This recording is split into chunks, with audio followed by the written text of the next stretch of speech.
प्रधानमंत्री सूर्यघर योजना यही योजना अधीन रे सोलार लगे सब्सिडी मिलता है। यही प्रधानमंत्री सूर्यघर योजना रे जदि आपण सोलार लगे चाहूँगी एथिरे केते कौन सब्सिडी मिलिबो यह विषय में मुझे डिटेल्स रे कहबी।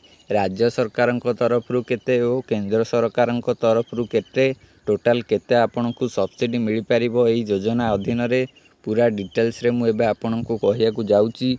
जदि आपण आगकू यही योजना अधीन रे सोलार लगे प्लानिंग करुचंती तेबे आपणकर यह निहाती जानिबा दरकार।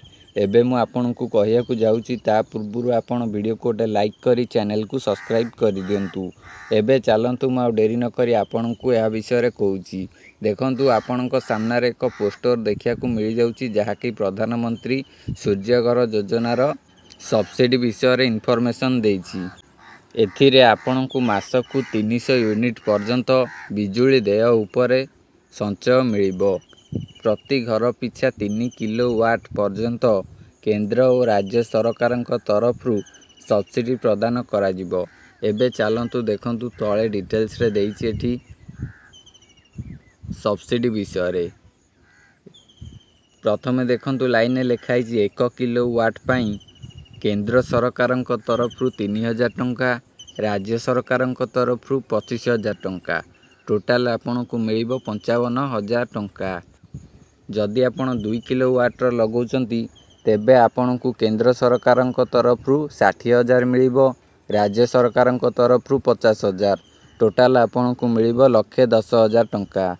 जदि आपण 3 किलोवाट लगौचंती तेबे आपण को 78,000 टंका केंद्र सरकार तरफ मिलिबो सब्सिडी और राज्य सरकार तरफ 60,000 मिलिबो, टोटाल आपन को 1,38,000 टंका सब्सिडी मिलिबो। आपण केते किलोवाट लगौचंती सेही हिसाब रे आपण को सब्सिडी मिलिबो। एही योजना अधीन रे केवल 1 किलोवाट, 2 किलोवाट बा 3 किलोवाट एथिरे आपण को सब्सिडी प्रदान करा जाउची। जदि आपण 8 अधिक लगेया को चाहूचंती तेबे आपण को एथिरे कोनोसी प्रकार सब्सिडी मिलिबो नाही। आपण एई चार्ट टी को देखिले एथिरे क्लियरली मेंशन करा जायची को सरकार केते दउचंती, टोटाल मध्य केते सब्सिडी मिलुची, केते किलोवाट रे केते सब्सिडी मिलुची एहार इन्फॉर्मेशन आपण पाई गले। एथिरे जदि आपण ऑनलाइन आवेदन करिया को चाहूचंती तेबे आपण देखुथिबे तळे लेखा आइछि मध्य pmsuryaghar.gov.in रे ऑनलाइन रजिस्ट्रेशन करंतु एवं योजना लाभ पांतु। एथिपई आपण किपरि आवेदन करिवे जदि जानिया को चाहूचंती तेबे आपण कमेंट बॉक्स रे कमेंट करंतु। नेक्स्ट वीडियो रे म आपण को जणैबे एथिरे आपण किपरि आवेदन करिवे।